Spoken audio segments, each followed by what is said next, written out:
The Commanders might be upset at the city council, if you believe the words of the mayor of Washington, D.C., Muriel Bowser. I'm going to read from Pro Football Talk, Danny, and then want to see where you come in on this. The deal between the Commanders and D.C. Mayor Muriel Bowser was the beginning, not the end. And the agreement to build a new Commander Stadium in D.C. potentially could evaporate. This is from over the weekend. As explained earlier this week by Eric Fisher of Front Office Sports, the arrangement requires preliminary approval from the D.C. Council, which we know they've got this deadline for July 15th. At that point, the team can talk to other jurisdictions about building a stadium. So as of July 16th, 1 month from today, exactly 1 month to the day, the Commanders can go back to Maryland. The exclusive negotiating window that D.C. and Bowser secured was only through 1 month from now. Florio goes on to write that would open the door for Maryland and Virginia to negotiate with the team. Quote, a delay sacrifices our exclusive seat at the table and $2.7 billion in private investment, Bowser said. The Commanders and my team are ready to iron out the details with the council and respond to any concerns. It should be clear. But let me emphasize, if the council strips the deal terms or budgeted dollars from the budget, it kills our agreement with the Commanders. The Commanders hope to open the stadium by 2030. Bowser, according to at least one report cited here, said the team is outraged by the situation. She also said, I think they feel blindsided by the discussion, and it's not even close to characterize their reaction as furious. So I guess it's a who's who, like, go whichever way you want with the reporting. This is, WTOP News. Could DC's deal for a new Commander Stadium be in jeopardy? And they're quoting her as saying that the team is outraged. Now, I have not heard any of that. I find that hard to believe. When I think of Josh Harris and Mitch Rales and these guys, I don't really think outrage. But I guess my question is all of this part of the negotiation and the posturing, or is this a problem? Like, is this actually not going well, or is everyone just doing what they're supposed to do? Yeah, I think the answer is a little bit of both. Now, these are smart. You mentioned Harris, Rales and company, Magic Johnson, go down the list. The lobbyists, whose names we don't know, probably never will. These people are not stupid. They have been around the block. They understand how all this works. You hire somebody to do the advocacy work that they did to help win over Congress, win over the Senate, to get D.C. control of the land. Then you hire these same people to go about these jobs, to pull the strings, grease the wheels, and do everything that needs to be done in order to get the deal that you want. The idea that they'd be blindsided, they're taken aback. They're very, very furious. No, they're not. They're fine. They understand. They know what this is. They know that there's bluster. They know that everybody's going to be, and they'll pass that up the chain. This is part of it is normal. That doesn't mean it's a slam dunk and a done deal. You see what I'm saying? Like, both are true. I guarantee you, if you gave truth serum to Josh Harris, Mitch Rales, and everybody in between, they'd be fully aware and understanding. Will it be nothing but smooth sailing and a unanimous vote and everyone's super excited about everything that you proposed? Of course not. We knew this is going to be a pain in the butt. I want to clarify something really quickly that I just read from Pro Football Talk that looks like it's wrong because I'm looking at another quote here. It didn't make sense to me. So they quoted Bowser as saying the team is outraged, and then also quoted her as saying it's not even close to characterize the reaction as furious. That's a Mendelson quote. So this is the back and forth here. Because when I read it, it didn't make sense. In response to the council's uncertainty, Bowser said the team is, quote, outraged. I think they feel blindsided by the discussion, end quote. Mendelson, who's on the other side of this, saying, I'm not telling you no. I'm not telling you we're not going to get a deal, but we're not doing this deal by July 16th, essentially.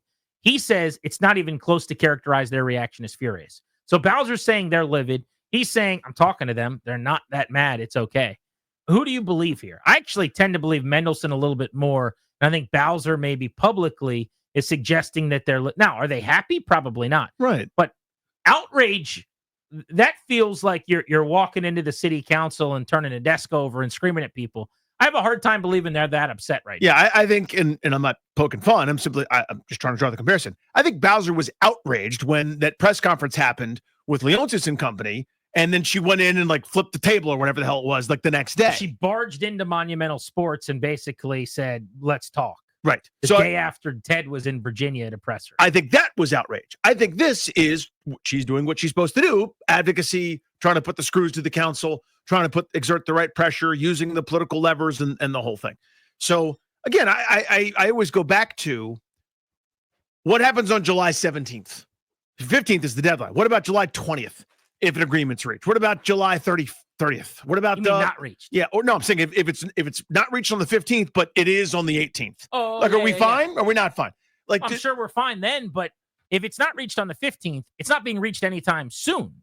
you wouldn't think, but again, if the talks are promising, not that what we hear about outrage and otherwise, right the big song there and seems dances. to be no talks, by the way. Well, they're sitting in a room debating something, elements of the budget The or council otherwise. is still debating those, but I'm saying the team and the council aren't talking, and the council, at least 3 of the members have told us we need concessions, which means at some point they need to talk to the team. They can't even do that until they figure out what they're doing in their own budget. Totally. I guess my point is there is a process that has to play out, that we're looking at 1/1000th of this budget because that's the thing that we care about for our little sports show.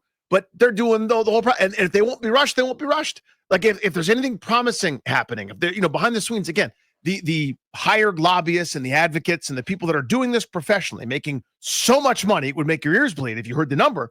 They're sitting there plugged into the process, know exactly what's going on, are briefing the football team. Nobody's operating in the dark. It's not like you get a phone call at the end of the day going, yeah, they didn't discuss nothing. My source in the room says they're not talking about it. Everybody knows exactly what's going on. But the problem is they're talking past each other because the council is viewing this as an opening offer. Like, it's very, very different if Odyssey comes to Danny Rouillet with a contract offer, and in their mind, they go, this is perfectly fair for you.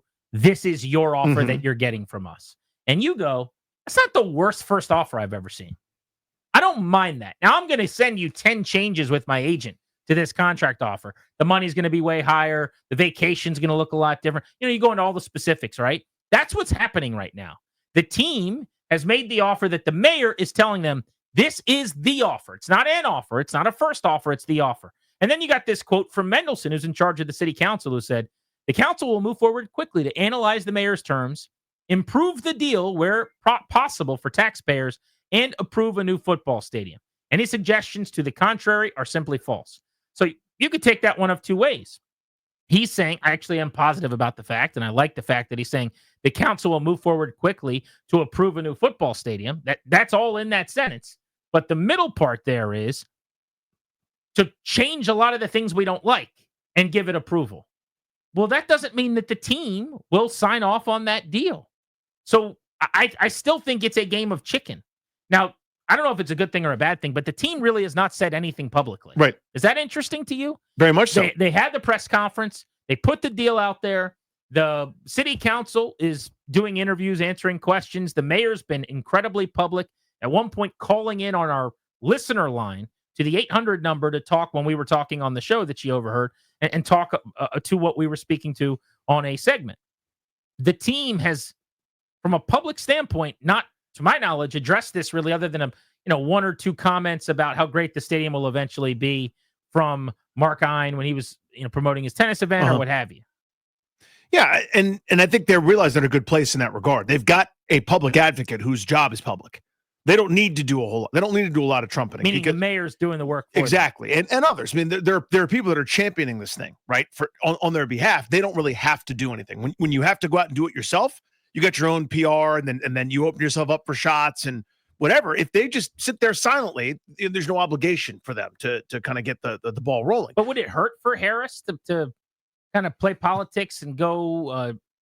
Door to door is not literal, but go try to speak about this. I guess there's nothing to be. I think it might, because I don't think there's nothing to be gained. Again, when you offer public comment on something like this, you open yourself up to whatever kind of scrutiny. So now a reporter can go, hey, how come you guys are paying $1 in rent for the next 30 years instead of the market value of the ground? But he could have a good answer for that. Sure, but it's not as good as a no answer at all and never talking about it, because you've got public advocates. To me, the not talking is the best. That's not exactly true, because fair enough if he's got a counter. Right. But like, to me, like, you don't want to get. I don't want to get in those. I don't want to get in those, like, arguing with advocates or one way or the other, et cetera. To me, this is you've got plenty of people in your corner. You've already made your views known. You're also giving away leverage potentially if you start saying it's got to be this, it's got to be this, it's got to be this, because you're going hell bent and doing a campaign to try to make to win over the hearts and minds of folks in DC.